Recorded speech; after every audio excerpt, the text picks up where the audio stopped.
¿Por dónde viene tu trabajo? Mira, yo soy una mujer muy técnica. Pareciera que no, pero soy una, creo que buena ingeniera. Me parece que este es un momento de poder ser una oposición con argumentos, más que con pegar fuerte en la mesa y más con que discutir. Este gobierno necesita equilibrios. Es como tus hijos, si les dices todo que sí, pues a los 20 años son un desmadre. Tienes que poner límites. Entonces a mí me parece, acaba de pasar algo con el tema de querer desaparecer la Comisión de Pueblos Indígenas. Yo escribí un artículo que publiqué y di una serie de argumentos técnicos de por qué no se puede desaparecer la CDI sin consultar a los pueblos indígenas.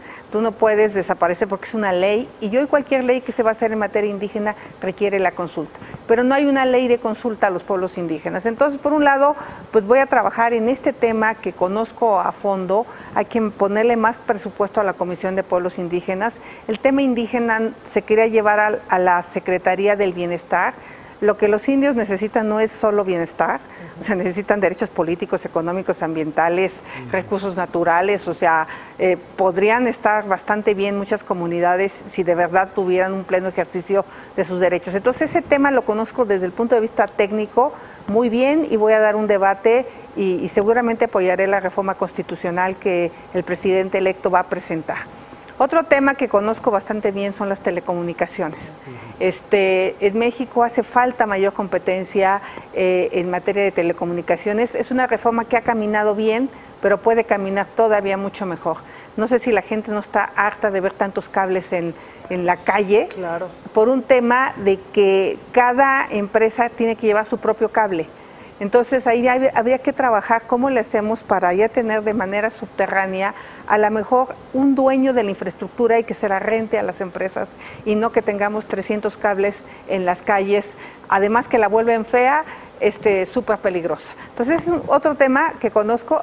El tema, ahí entra el aeropuerto. Como ingeniera, pues más que una consulta de si va en Texcoco o va en Santa Lucía, a mí primero me gustaría saber es si este estudio de 300 millones no habría que pagarlo para saber si Santa Lucía es totalmente viable. Estamos hablando de vidas humanas, estamos hablando de posibles colisiones en el aire si no se planea muy bien, o se tendría que separar el tiempo de aterrizaje. Para tener 2 pistas, el actual aeropuerto y 2 pistas en Santa Lucía, y eso requiere estudios y proyectos, y mínimo te llevas 2 o 3 años en esos estudios y proyectos. Entonces ahí le voy a entrar también, no tanto de si me gusta A o B, sino cuál es lo correcto. Entonces, la parte técnica. Exacto, entonces hablar más como ingeniera. El tema de la corrupción es otro tema que me parece que tiene que ser técnico. Por ejemplo, tanto nos quejamos de la corrupción inmobiliaria en la ciudad. Imagínate con el concepto de blockchain, que pudiéramos tener todo el uso de suelo en 50 servidores en diferentes partes del mundo y ningún desarrollador corrupto pudiera hacer un piso de más, porque no lo podría inscribir en el registro público de la propiedad, porque no se podría vender, porque podrías empezar a cerrar la corrupción a través de la tecnología.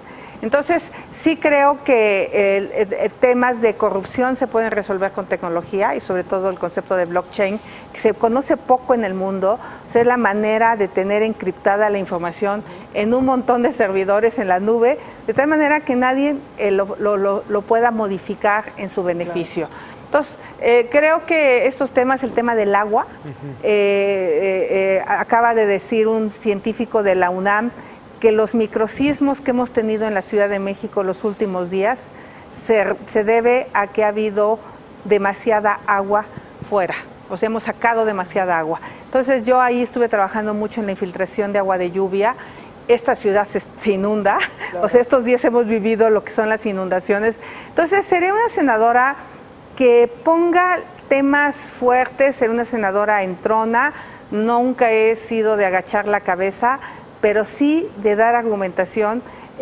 Por ejemplo, en la de la fiscalía que sirva, a mí no me gustaría oponerme por oponerme, pero un fiscal de 9 años, como está en la Constitución, no sé si aguante.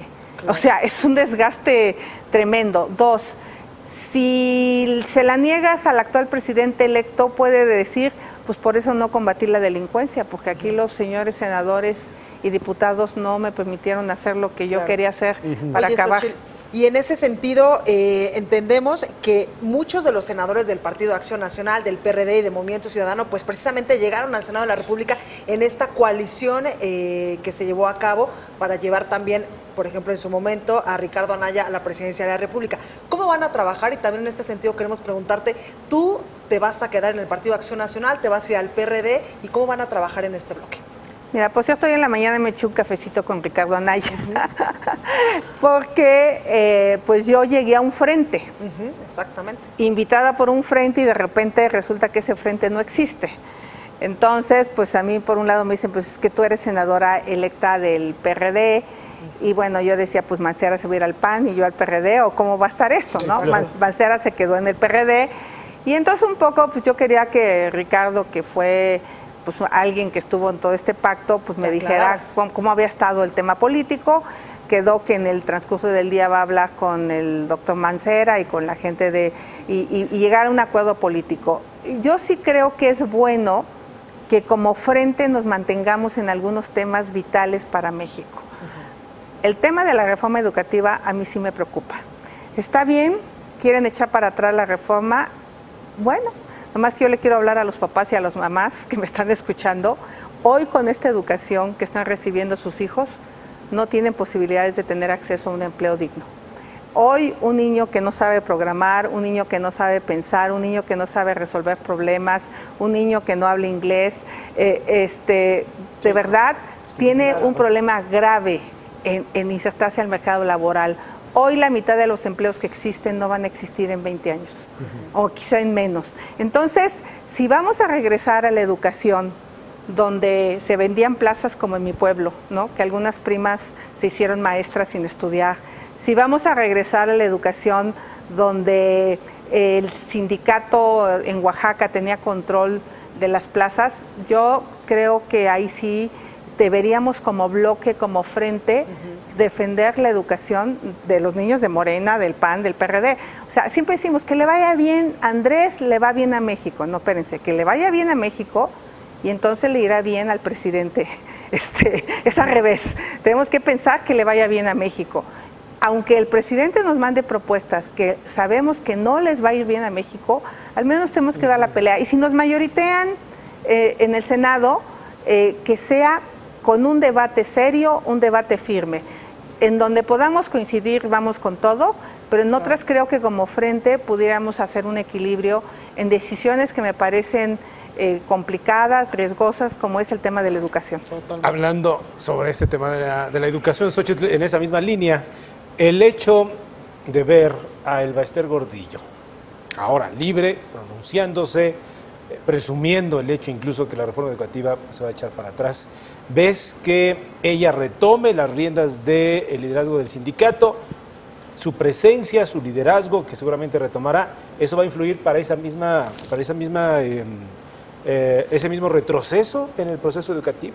Mira, de entrada iban a tener un problema la CENTE con el CENTE, porque bueno, pues no hay que olvidarnos que en el pasado fueron rivales durísimos, y donde unos criticaban a los otros de aliarse con el sistema para corromper la educación.